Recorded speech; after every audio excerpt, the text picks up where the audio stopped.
selamat sore semuanya. Berjumpa lagi dengan saya. Halo, Kira siapa? halo Kakak Naila, apa kabar? Halo, baik. Oke teman-teman, pada sore hari ini saya Zikri Nangsa Mahardika mewakili kru HMI Cerdas akan mencoba berdiskusi dengan tema HMI Go Internasional, serius nggak sih gitu. Nah, pembicara kita pada sore hari ini kebetulan salah satu Ayunda kita tercinta, Ayunda parutan teman-teman tentunya, yaitu Kakak Naila Fitri ya. Oke teman-teman, kita sapa dulu Kak Naila. Kak Naila apa kabar? Halo teman-teman. Halo Mbak. Gue pikir siapa? Ada yang Iya, ngaku-ngaku. Soalnya akunnya iya, nggak mau bilang siapa katanya. oke. Apa Gimana Kak kabar kabarnya? teman semua? Baik, alhamdulillah. Baik, alhamdulillah. Oke, Kak, thanks for your taking the time. Jadi Kakak udah mau meluangkan waktunya untuk bergabung berdiskusi dengan teman-teman HMI Cerdas tentunya. Nah, Kak, pada sore hari ini nanti kita ada dua sesi tanya jawab, di mana sesi yang pertama mengenai himpunan.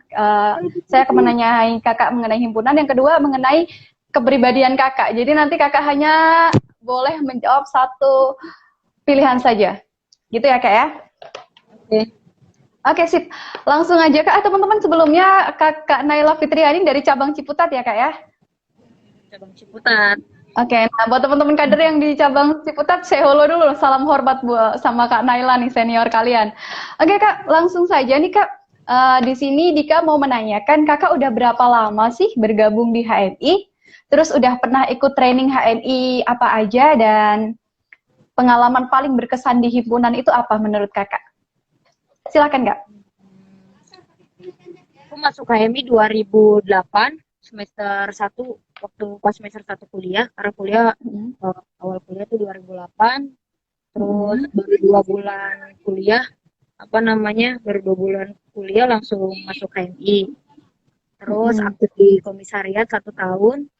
Terus karena pelatih cabang Ciputat, perwakilan dari komisariat aku nggak ada yang jadi pengurus Kohati, akhirnya Kohati cabang ya. Semester 4 itu udah masuk pengurus Kohati cabang. Terus dari 2 kali departemen, 1 kali sekretaris umum, habis itu ketua umumnya nggak aktif, jadi PJ ketua umum, terus jadi ketua umum. Oke. Di situ langsung di Kohati PBHMI di masa kepengurusan 2013-2015, zamannya Mbak Endah waktu itu semester 1 Wabendung, semester 2 sampai akhir di Wasekbid eksternal bidang hubungan antar lembaga.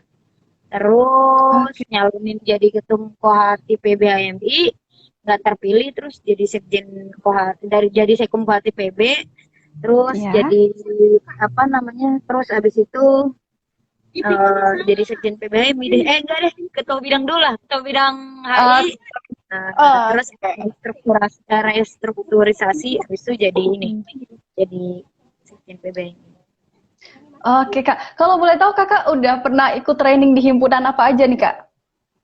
Baik Aku itu LK1, training formal maupun non formal. LK1, LK2, LK3 udah. Terus LKK sama TFT. Oke, mantap nih. Kak, pastikan kalau di himpunan Kakak pernah punya beberapa experience lah, maksudnya punya banyak pengalaman lah. Coba lah biar netizen tahu pengalaman yang paling berkesan di Kakak selama ikut himpunan itu apa, Kak? Sebenarnya kalau di HMI saya lebih banyak apa ya, karena di Ciputat saya dimentorin sama Kalini Zurlia, dibiasain sama Kalini untuk rajin baca buku sama diskusi. Kebetulan masih zaman saya itu forum diskusi masih banyak, di terus diajak Kalini juga diskusi banyak banyak kajian gender, soal feminis, aktif di Komnas Perempuan. Mantap. Sebenarnya kalau berHMI ini apa ya, bagian dari ruang berbagi kali ya, kayak gitu. Berbagi, oke. Terus kumpul-kumpul, punya teman sosialita juga di HMI. Mantap. Jadi sebenarnya nggak semuanya apa ya, balance sih, maksudnya take and give-nya sama himpunan gitu. Cuma karena himpunan ini yang paling berharga adalah networking-nya, itulah sebenarnya yang saya jaga sampai sekarang, yang kalaupun misalnya bisa dimanfaatin, ya saya manfaatin. Oke, jadi oke Kak. Kalau berarti kalau gitu, Dika nanya lagi nih Kak, keuntungan Kakak mengikuti HMI hingga struktural PBHMI itu apa aja Kak, selain networking ya tentunya? Apa ya? Sebenarnya pengalaman paling berharganya ya eh, karena proses ber-HMI saya panjang dari 2008 sampai 2020 kan cukup lama, 12 tahun. Iya, Mungkin 12 tahun. ya apa ya, ber-HMI mungkin bagian dari proses hidup juga. Jadi kalau ditanya Proses ini. seberapa berharganya ya mungkin ya karena hidup sama apa, hidup ber-HMI ini kan ya satu kesatuan. Jadi ya berharga karena HMI-nya sebenarnya ada dalam proses hidup saya.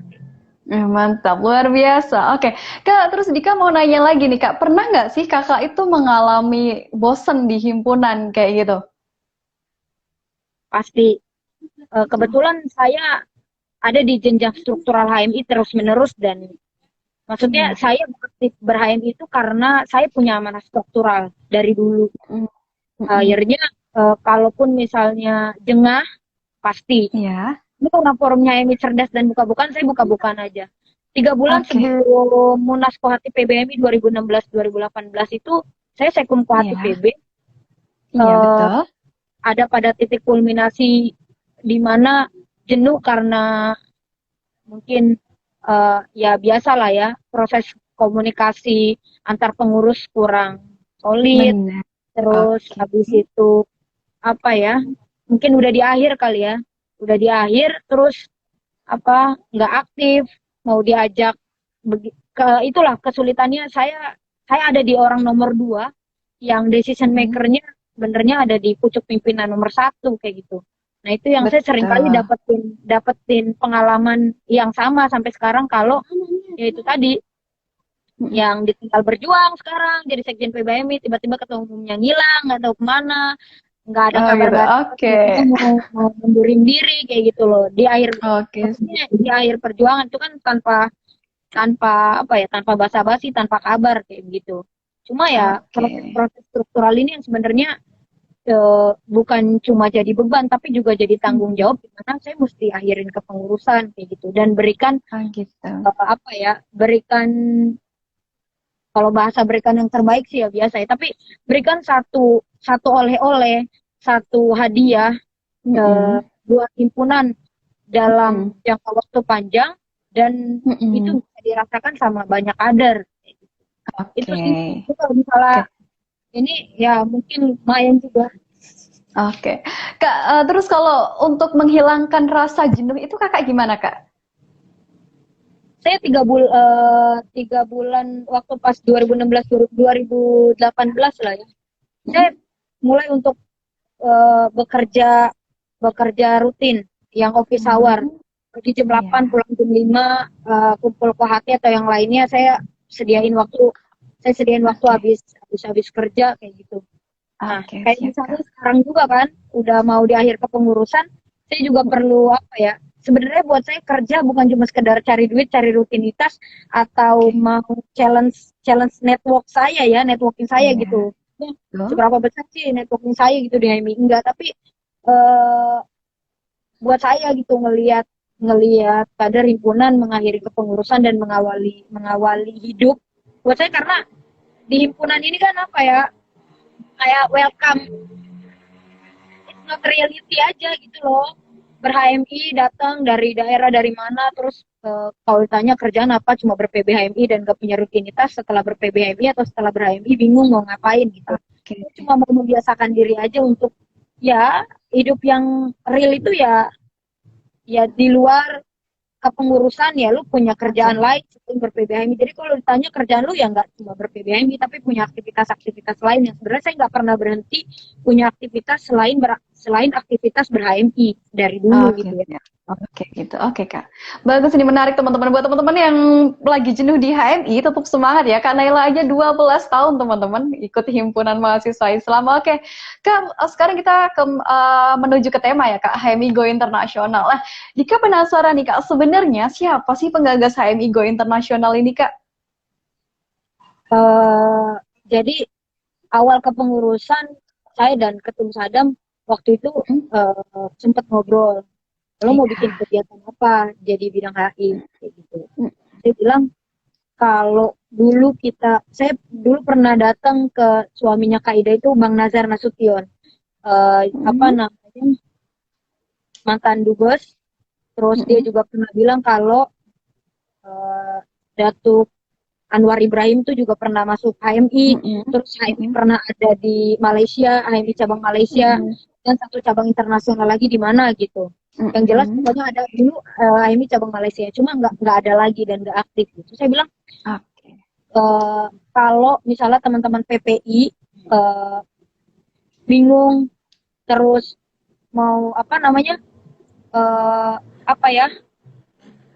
selain mungkin kalau misalnya leadership training di mana-mana bisa dapat, tapi berHMI kan kadang kita punya rasa rasa memiliki kayak gue ini kader HMI mau kesini tuh pasti ada senior gue kayak gitu. Jadi jangan sampai lu balik ke Indonesia tuh bingung gitu. Dan saya lihat banyak nggak banyak sih, tapi beberapa teman saya yang pulang dari luar negeri selesai kuliah, padahal punya potensi bagus, punya ilmu yang luar biasa, saya bingung mau buangnya gimana, buang ilmunya gitu, mau kontribusinya kayak gimana gitu. Jadi saya bilang, padahal kalau gabung HMI, mungkin bukan nggak jauh lebih oke sih, tapi peluangnya juga jadi ada, dan HMI namanya juga makin baik menurut saya gitu. Akhirnya saya dan Ketum bilang ya udah yuk kita bikin aja HMI cabang luar negeri, kita cari ketum-ketum PPI yang HMI. Waktu itu dapat kabar Ketum Doni, waktu itu Ketum Doni masih Ketum PPI Malaysia, Doni Rokwandi itu.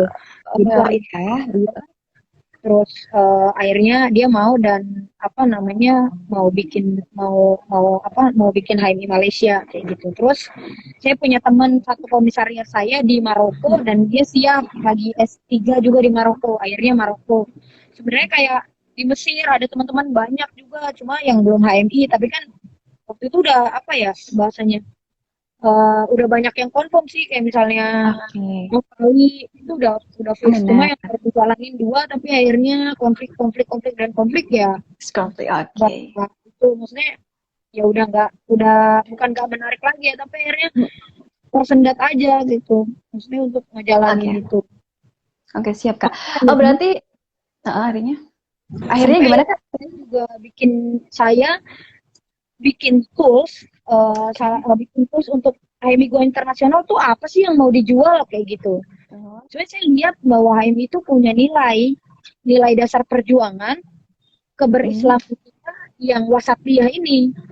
Format keberislaman yang dibuat Cak Nur ini kan wasatiyah progresif gitu kan, jalan garis tengah yang rahmatan lil alamin. Kenapa enggak Islam ala HMI yang dirangkum dalam nilai dasar perjuangan ini yang kita spread gitu, yang kita sebarkan gitu loh ke seluruh dunia.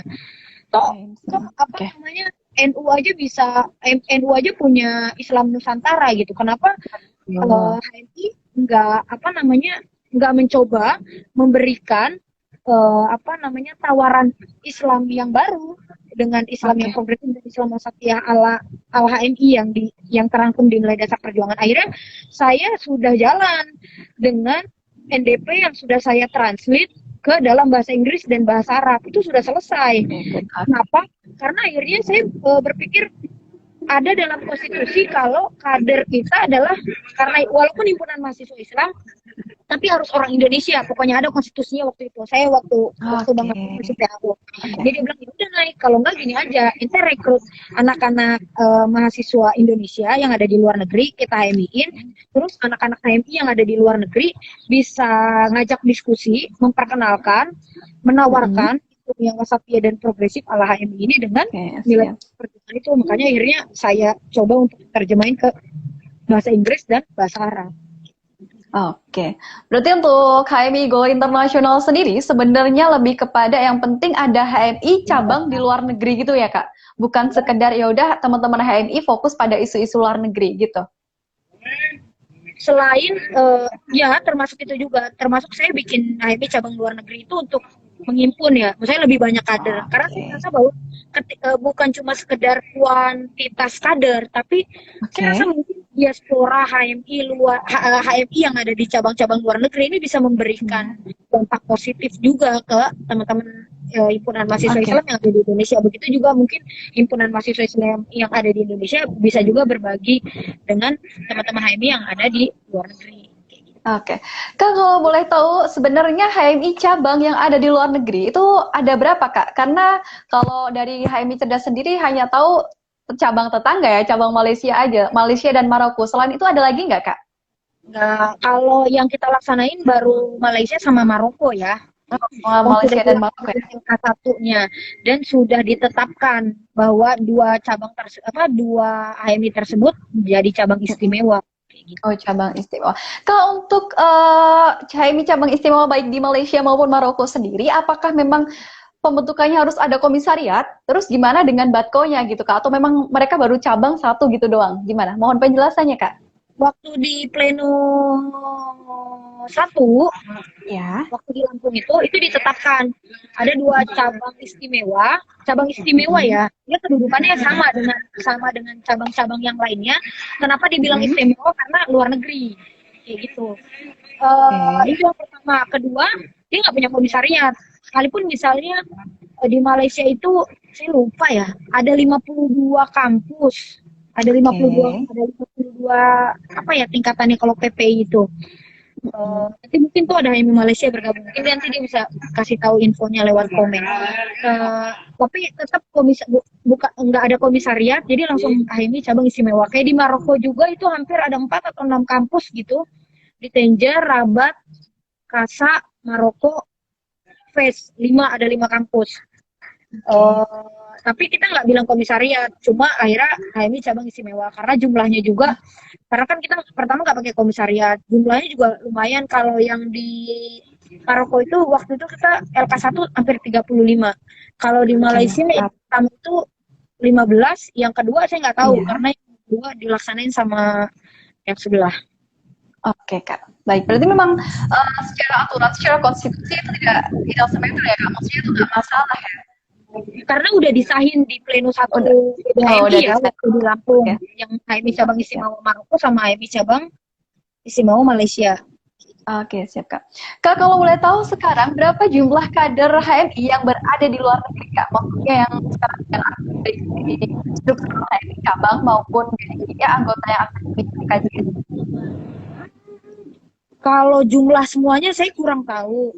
Tapi kalau misalnya yang tadi ya saya udah bilang kalau yang saya LK1-in di Maroko 15, yang di 15 yang Maroko 35, yang Malaysia awalnya 15, yang kedua saya nggak tahu. Cuma kan ada beberapa kader yang sudah LK1 di Indonesia terus melanjutin studinya ke luar negeri. Kayak gitu. Saya juga nggak punya data yang real karena dia nggak tahu apa kendalanya. Saya pernah di awal kepengurusan saya menjadi sekjen PBMI setelah pasca pleno 2 di semester 2 Desember 2018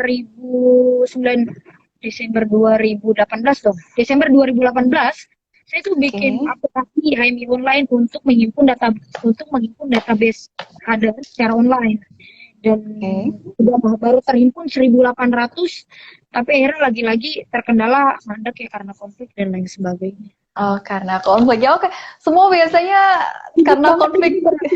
Pokoknya ke depan ya, saya sih pesen ya untuk yang mau melanjutin HMI atau siapapun itu, kalaupun konfliknya akhirnya banyak madorotnya, sebaiknya jangan konflik lah ya, apalagi dualisme, apalagi ketidakbertanggungjawaban seorang ketua umum untuk ninggalin himpunan. Riwa.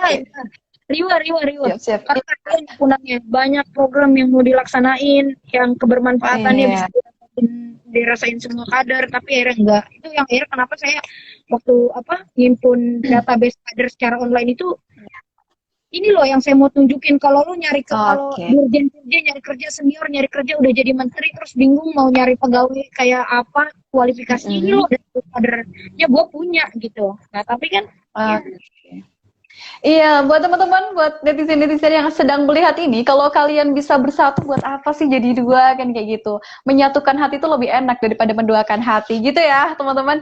Oke, Kak, lanjut lagi, Kak.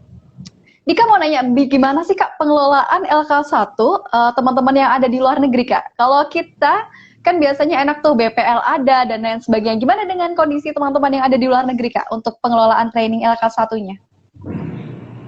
saya dan Helmi waktu itu ketua bidang PH termasuk orang yang nekat ngelaksanain LK1 karena waktu itu BPL nggak bisa diajak bicara. Waktu itu BPL-nya ya awalnya ketum BPL nggak bisa diajak bicara karena dia bilang itu nggak sesuai apa ya bahasanya aturan perkaderan kali ya, modul apa gitu. BPL itu punya itu, saya nggak di BPL kan. Terus saya bilang kalau nggak transformasi pola perkaderan kita, saya bilang susah gitu loh, how to grow this organization, nggak bisa kalau kayak gitu-gitu. Terus saya bilang kayak gitu. Karena akhirnya saya pertama kali ngelaksanain LK1 itu bukan di Malaysia, tapi di Maroko. Tiket pulang pergi 28 juta, saya berangkat bertiga sama ketua umum. Biayanya mahal banget. LK1 di sana, akhirnya saya bilang sama ketua umum, untuk pertama kali kayaknya kita nggak bisa minta teman, walaupun misal minta kader di sana untuk bayar, misalnya contoh lah 50.000 rupiah misalnya untuk ngikutin LK1. Sebenarnya nggak usah lah untuk yang kayak gitu teknis, udah kita aja yang handle semuanya, kita bayar penginapannya. Penginapannya itu apa ya, flat, kita sewa flat. Makanya kalau lihat apa ada Instagramnya Emi Maroko, dia ada fotonya kan kita trainingnya di flat, kayak apartemen gitu. Terus makan semua kita bayar, walaupun makannya juga nggak mewah-mewah amat, makannya juga gabungan, kayak gitu. Terus yang paling penting tuh pembicara sebenarnya. Dia bilang waktunya jangan lama-lama, cukup Sabtu Minggu. Sabtunya Jumat malam kita pembukaan, Sabtu kita mulai Jumat malam terus orientasi perkaderan, hari Sabtu mulai training, Minggu pagi itu udah mulai pembekalan SC kali ya bahasanya. Jadi LK1 itu ya, NDP itu biasanya mungkin 1 hari 12 jam, 8 jam, saya bikin 4 jam karena pematerinya langsung dari Los Angeles. Hampir semua pemateri kecuali mission ya, karena ada ketum PB kan. Kecuali mission itu semua disampaikan lewat Skype. Oh, Skype. Okay, good. That's matter. Forum berjalan sangat dinamis.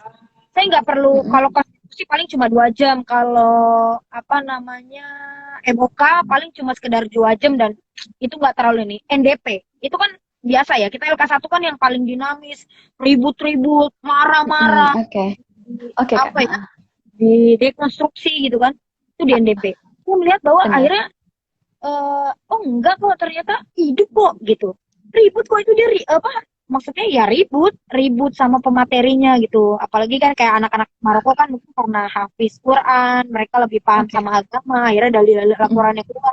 Oh itu aktif banget tuh, kalau 4 jam nggak saya selesain, itu lanjut terus. Dan akhirnya saya tanya, dan kita kan tanya ya, saya sama Helmi yang koordinator MOT-nya. Dan saya tanya, gimana tadi NDP? Saya nggak tanya yang materi yang lain. Saya cuma tanya NDP. NDP-nya gimana? Saya bilang gitu. Dinamis kok, anak-anak ngerti kok, paham. Oh gitu. Karena saya juga udah nyampein sama pematerinya Kang Jejen. Saya bilang, saya minta tolong. Ini kan Skype. Saya bilang, tolong dekonstruksinya jangan terlalu banyak. Terus dari sampai bab 3-nya tolong diselesain. Karena waktunya cuma 4 jam. Dikemas sangat bagus sama pematerinya. Hasilnya bagus kayak gitu. Bahkan mungkin aku lebih aktif ya, sore itu saya sangat aktif gitu untuk ada diskusi. Boleh dicek Instagramnya, walaupun diskusinya nggak lewat live Instagram, tapi dia lebih kayak apa ya, WhatsApp apa ya. Oke, good. Oh baik, kalau gitu dikalah pertanyaan berikutnya ya Kak. Nah, untuk pengelolaan HMI cabang yang ada di luar negeri sendiri gimana nih Kak? Kan kalau di Indonesia kita bisa nih langsung ada PB, kita ada Batko. Gimana dengan teman-teman HMI yang ada di luar negeri Kak? Mohon penjelasannya. Kalau waktu di Pleno 1 PBMI itu diputuskan HMI cabang istimewa ikut Batko Jabodetabek ke Banten. Oh, kenapa ikutnya Jabodetabek Banten, Kak? Berarti Jabodetabek Banten ini ada tambahan cabang nih. Di sini ada nggak ya Ketum Batkenya? Kenapa Kak Jabodetabek Banten? Kenapa nggak Jateng DIY yang jelas-jelas HMI terbentuk di Jogja misalnya gitu? Saya nggak tahu ya dia gitu, gimana apa yang terjadi di pleno 1 PB akhirnya yang ini di Batko mana terus tiba-tiba diputusin aja. Saya nggak mengikuti alur alur apa ya waktu itu pleno satunya akhirnya diputusin. Ya udahlah karena saya mikir yang penting HMI cabang istimewa itu disahin dulu. Saya bilang kayak gitu, biar mereka punya tanggung jawab. Terserah lo mau taruh Batko mana kayak gitu. Akhirnya ya PAKO juga melihat ya harus ada badan koordinasi, ya diatur aja silakan, terus diputusin di Jabodetabek. Mungkin karena ibu kota kali ya, itu sih karena ibu kota. Oke, Jogja kebetulan bukan ibu kota nih. Oke, buat teman-teman akun HMI Malaysia, selamat bergabung dengan Batko Jabodetabek Banten ya teman-teman. Siapa tahu teman-teman bisa sharing-sharing info juga dengan teman-teman yang ada di Jabodetabek Banten. Nah Kak, kemudian Dika mau nanya, karena dari tadi kakak juga membahas mengenai konflik, jangan-jangan HMI Go Internasional ini sebatas eksistensi aja kak, untuk membranding nama-nama pengurus aja nih yang ada di himpunan mahasiswa Islam. Gimana tanggapannya kak? Udah pasti, kita bikin program kan ya sesuai dengan bidang. Gue ketua bidang HI waktu itu, mau bikin program ya sebagus mungkin. Mau mengangkat elektabilitas siapa, ya elektabilitas gue sebagai ketua bidang HI saat itu, ya enggak? Yang akhirnya mungkin dengan rapot gue yang bagus bisa jadi Sadam punya persepsi sendiri, punya urusan sendiri, ngerasa nyaman banyak koordinasi sama gue, akhirnya gue dijadiin sekjen. Itu kan gitu. Apa ya, dalam tanda apa ya, ya orang ber-HMI kan bukan, ya saya pasti kok jadi pengurus kan siapa aja yang karena kebetulan ketua umumnya Sadam jelas misalnya dia punya kuasa, ya orang akan tunjukkan sebaik mungkin kinerjanya dengan ketua umum. Itu yang pertama. Kedua, ya kalau saya karena saya biasa di struktural dan apa ya, saya biasa di struktural gitu. Saya aktif di HMI itu karena saya dapat struktural terus gitu. Jadi akhirnya ya mencoba untuk memberikan yang terbaik. Karena saya rasa kalau saya kasih yang terbaik, saya juga jadi ikutan kan. Karena itu kan program saya waktu itu. Gitu. Oke, sip Kak. Nah, ini kadang yang jadi pertanyaan banyak orang di penasaran itu HMI cabang internasional, HMI cabang di luar negeri, baik di Malaysia atau Maroko, itu PB-nya dapat duit dari mana nih Kak? Pakai tabungan sendiri atau dapat duitnya dari mana tuh Kak? Misalnya apakah ada kerjasama dengan kedutaan besar di negara tersebut atau memang dari duit pribadinya para pengurus nih? Enggak dong, pasti dari ya bantuan lah. Bantuan lah. Kalian aja LK2, LK3 ratusan juta punya duit dari mana? Ya nyari sama di PBMI juga. Cuma karena kebetulan program saya membranding programnya lumayan bisa dijual. Ya untuk sekedar tiket bolak-balik waktu itu ada yang ngongkosin. Senior eksternal kayaknya yang ngongkosin. Bolehlah Kak, senior eksternalnya dikenalkan kepada kami tim HMI Cerdas. Boleh. Siapa tahu dukung kami. Ya, oke. Kak, oke lanjut pertanyaan Kak. Nah, dengan adanya HMI cabang internasional, HMI di luar negeri, apakah tidak menimbulkan ketimpangan dengan teman-teman kader yang berada di dalam negeri Kak? Itu juga sempat jadi persoalan. Dibilang, kenapa sih harus bikin HMI cabang internasional atau cabang-cabang di dalam negeri aja? Banyak yang bermasalah, dualisme, perkaderannya mandek, nggak ngelaksanain LK2, bahkan LK1 aja nggak termaintenance dengan baik. Kalau lo terus berkutat di persoalan-persoalan internal yang nggak akan ada habisnya, so bagaimana dengan kader-kader yang punya potensi, terus kita nggak kasih peluang-peluang besar gitu loh, karena kita nggak berpikirnya berkutatnya cuma di internal gitu loh. Saya akan berikan peluang besar untuk menuntaskan persoalan-persoalan internal yang sebenarnya itu nggak akan ada habisnya juga, kayak gitu. Benar. Oke, siap Kak. Oke, kalau begitu lanjut di pertanyaan selanjutnya Kak. Terus apa sih Kak harapan Kakak dengan adanya HMI di luar negeri gitu? Kan kadang kalau kita udah tahu nih ada PPI kan, Persatuan Pelajar Indonesia. Nah, yang diharapkan dengan HMI yang ada di luar negeri ini apa Kak? Padahal sebenarnya kalau teman-teman PPI datang ke Indonesia juga bisa juga kolaborasi dengan teman-teman HMI gitu Kak. Tapi pasti beda antara PPI yang datang ke Indonesia terus kolaborasi sama HMI sama mereka yang sudah di HMI kan terus akhirnya mereka punya tanggung jawab untuk berkontribusi sama HMI. Ini HMI-nya mau diapain ya? Lo lihat aja HMI-nya udah kayak gini. nggak layak banget. Oke. Kepengurusan Oke. ini, terus sistem organisasi yang sangat manual, kayak gitu. Diajak lebih sedikit progresif, nggak ada yang tanggap gitu. Contoh kecil ya, gue tuh bikin program HMI online itu dibantu sama kerjasama lah. Mungkin Bang Rosid ya sebagai yang memberi jembatan ya, yang membridging saya dengan salah satu investor lah bahasanya, karena HMI online itu mahal banget bikin aplikasinya. Betul. Tapi untuk memperkenalkan kader yang saya setiap kali pelantikan LK2 atau LK3 saya datang dan memberikan informasi tersebut. Biasa kayak gitu. Terus kalau saya kemana-mana karena saya ketua bidang HI, biasa melobi sana sini dubes, terus beberapa program beasiswa internasional saya kasih tahu, itu juga tanggapannya juga kurang antusias gitu. Saya ngelihat satu titik pesimis yang akhirnya kayaknya lu mesti lihat deh kader HMI yang ada di luar negeri, mereka itu bil judi gitu loh, dengan apa ya, dengan struggle, dengan daya upaya yang sangat keras untuk bisa kerja di luar negeri, punya tugas bagus, punya lulusan luar negeri yang sebenarnya kalau dalam banyak pandangan HMI kuliah di luar negeri ya biasa aja, tapi sekarang melihat anak muda kuliah di luar pulang kita punya perspektif bagus dari masyarakat kayak gitu. Itu sih sebenarnya gue pengen buka aja, gue pengen kasih apa ya, kasih harapan besar aja untuk kader bahwa lo nggak bisa jadi kader HMI tulen lama di Indonesia, lo masih muda, kuliahlah di luar negeri, kuliahlah dapetin beasiswa kayak gitu. Oh, oke Kak, ini menarik nih. Menarik Kak. Jadi apakah PBHMI sendiri, teman-teman fungsionaris PBHMI sendiri akan membukakan peluang mengenai beasiswa untuk teman-teman yang pengen kuliah studi di overseas misalnya? Nah, itu kan udah saya kasih tahu saat sebenarnya sih, kayak misalnya beasiswa ke Tiongkok. Itu juga udah saya bangun koordinasi saat saya masih jadi ketua bidang HI, itu masih semester 1. Terus itu kita punya jatah ya, kalau pakai rekomendasi atas nama PBHMI. Kedua, Iran itu juga punya slot sendiri kalau dapat rekomendasi dari PBHMI. Kalau Australia sebenarnya bisa, cuma dia maunya kualifikasinya bagus dulu, baru rekomendasi bisa penetrasinya di akhir kayak gitu. Kalau di Cina boleh lah cincai-cincai dikit kayak gitu.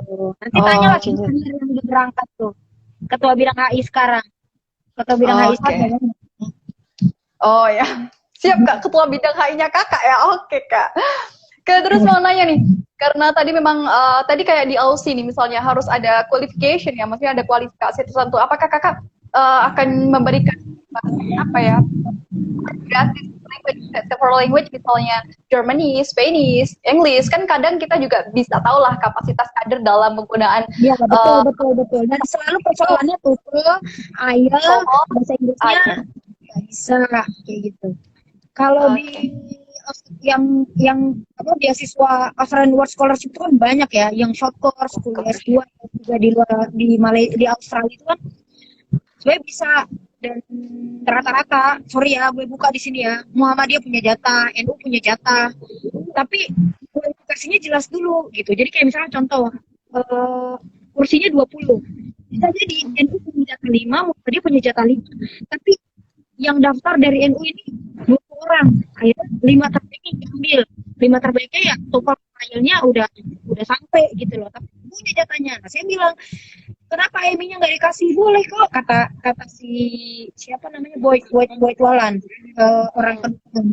Tapi saya minta tolong Mbak, dia bilang saya minta tolong Naila kalau kualifikasinya dipenuhin dulu, baru jatah HMI bil katanya. Kalau gitu. Kalau Amerika di awal-awal saya rada-rada apa namanya deket, tapi saya merasa ini perasaan saya, kemudian cuma perasaan saya datang. Setelah saya punya kerjasama dengan Iran baik, Amerikanya nggak pernah maju. Kenapa itu Kak? Beasiswanya di sana. Baiklah. Jadi buat teman-teman yang pengen dapat scholarship di luar negeri, Soalnya kalian nanti growth muscle speaking kalian, we have to exercise speaking, writing, biar kalian bisa, bisa apalagi tempatnya di PBHMI ya kak ya. Oke. Ya. Setelah itu kolaborasi apa nih kak yang akan dibangun oleh teman-teman HMI dalam negeri dan HMI yang ada di luar negeri kak? Harapannya ya apa ya, kolaborasi di banyak bidang, kolaborasi di banyak hal.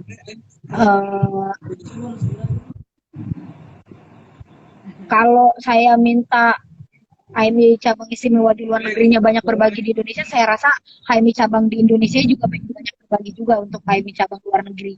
Apalagi soal militansi kali ya. Karena Betul. ya, tapi sebenarnya saya juga nggak meragukan juga tuh teman-teman HMI cabang luar negeri. Karena saya rasa kayak HMI cabang istimewa, HMI cabang istimewa Malaysia juga beberapa kali bikin diskusi, dan itu apa ya, kalau di Malaysia kan lebih sering diskusinya ngumpul ya, ada orangnya. Tapi kalau Maroko memang dari awal selalu bikin diskusi yang virtual. Kalau Maroko setelah terbentuk, dia selalu bikin diskusinya memang virtual. Dan saya tanya perkembangannya gimana, bagus, dan apa ya namanya, rajin laksana diskusi kayak gitu.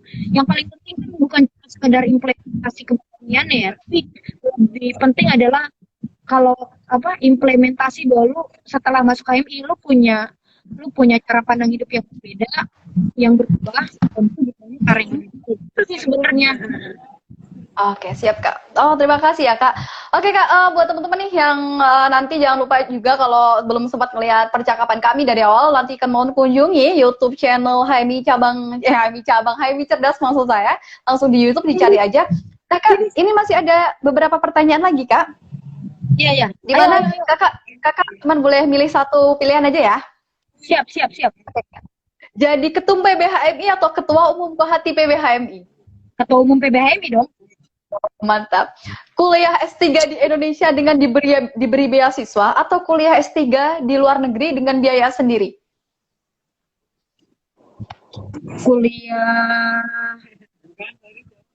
Pengennya kuliah S3 di luar negeri dan beasiswa. Enggak ada gitu, enggak ada pilihan itu kak. Kuliah S3 dalam negeri dengan beasiswa atau luar negeri dengan biaya sendiri? S3 dalam negeri aja nih. Oke kak. Pergi ke luar negeri sendiri atau piknik di dalam negeri dengan teman-teman HMI Wati kak? Gue pengennya pergi ke luar negeri.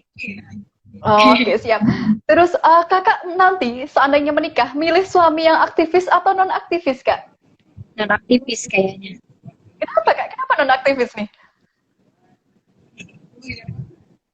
Hidup kan apa ya, mesti seimbang ya, ada plus ada minus gitu. Jadi masa kalau gue aktivis, belakangnya juga aktivis, gue kapan kayanya, gue bosen juga gitu. Bener kan? Cocok ini seperti saya satu frame nih kalau masalah ini sama kakak. Oke, kakak lebih suka baca buku atau diskusi? Diskusi ya. Terus kakak jadi dosen di Indonesia dengan gaji besar atau kakak jadi mahasiswi di Harvard dengan membayar setengah biaya hidup di sana? Gue bayarnya nggak mau, sini aja deh. Oke. Terus kak nyatain cinta duluan atau kakak nunggu ditembak duluan? Nyatain cinta duluan. Mantap. Kayaknya aku perlu juga nyatain cinta duluan kak. Oke. Terus nulis atau orasi kak? Orasi. Oke, orasi ya. Terus kakak single atau udah punya pacar nih? Masa dibuka di sini kan nggak bisa jadi apa?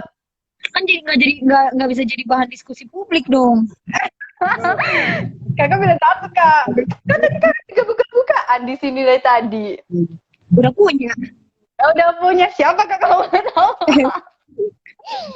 Udah, jadi buat teman-teman HMI Wan atau teman-teman yang sedang nonton live, jangan godain kak Nela ya, karena kak Nela punya pasangan. Oke. Kakak atau karaoke kak? Kenapa? Nonton film atau karaoke? Nonton film. Nonton film. Oke. Nah, teman-teman, karena udah 2 sesi pertanyaan, saya memberikan 2 kesempatan buat para netizen yang di sini untuk bertanya sambil nunggu pertanyaan dari para netizen. Kak, kalau boleh tahu aktivitas kakak selama pandemi ini ngapain aja, Kak? Kebetulan saya dari bulan Oktober udah punya aktivitas kerja yang office hour. Selama pandemi, gue nggak WFH, gue kerja di kantor. Kerja di kantor ya. Oke, kerja di kantor mana nih, Kak? Gimana? Kakak kerja di kantor mana? Saya kebetulan gabung jadi tim tenaga ahlinya Wakil Ketua MPR RI, Ibu Lestari Berniat. Mantap nih. Buat teman-teman yang pengen kerja di MPR RI, silakan menghubungi Kak Nay. Siapa tahu Kak Nay punya jaringan dalam ya, Kak ya. Dimana kalian bisa langsung diterima tanpa harus tes ya. Oke, buat teman-teman kalau nanti nggak ada pertanyaan, biar Kak Naila menyampaikan pesannya mengenai HMI Go International. Berikutnya mungkin teman-teman 5 menit lagi, ya. Gimana, Kak? Saya request, saya minta waktunya 5 menit lagi, karena udah ditunggu Ibu soalnya. Oke, siap Kak. Kalau gitu, silakan Kak menyampaikan aja Kak, gimana nih kedepannya untuk HMI Go International buat teman-teman yang ada di luar negeri. Silakan Kak. Buat teman-teman kader HMI yang ada di seluruh Indonesia, ikutin proses HMI-nya baik-baik aja. Terlalu banyak konflik juga nggak baik. Berkonflik yang yang wajar-wajar aja. Yang paling penting adalah lihat peluang, ambil kesempatan, apapun itu. Karena nggak lama kok berHMI itu, dan proses yang paling menguntungkan adalah ketika prosesnya baik-baik aja. Buat HMI cabang istimewa yang ada di luar negeri, tetap menjalankan proses perkawinan sebanyak-banyaknya. Dan calon kader kita yakin bahwa HMI tempat belajar laboratorium perkaderan terbaik untuk mereka. Dan gimana cara mengembalikan, tunjukin bahwa dan HMI Komisi bisa tetap eksis, memberikan tawaran-tawaran program yang segar, inovatif, membuka networking seluas-luasnya, memberikan kesempatan apapun itu, yang kalau misalnya masih bisa pakai jalur HMI, ya dipakai jalur HMI-nya. Itu aja sih. Oke, sip. Oke Kak, terima kasih atas waktu yang Kakak berikan pada kami, sudah mau diajak ngobrol dengan tim HMI Cerdas. Terima kasih Kak, Kakak boleh undur diri dan mohon maaf apabila ada pertanyaan-pertanyaan yang menyinggung Kakak Nay. Saya selaku pembawa acara dan tim kru HMI Cerdas, mohon maaf ya teman-teman. Karena waktu juga udah hampir 1 jam, saya Zikri Nangsa Mardika mewakili kru tim HMI Cerdas undur diri. Salam HMI Cerdas, jadilah pemuda yang berintegritas dan berkualitas. Billahi taufiq wal hidayah. Wassalamualaikum warahmatullahi wabarakatuh. Selamat sore, Kak.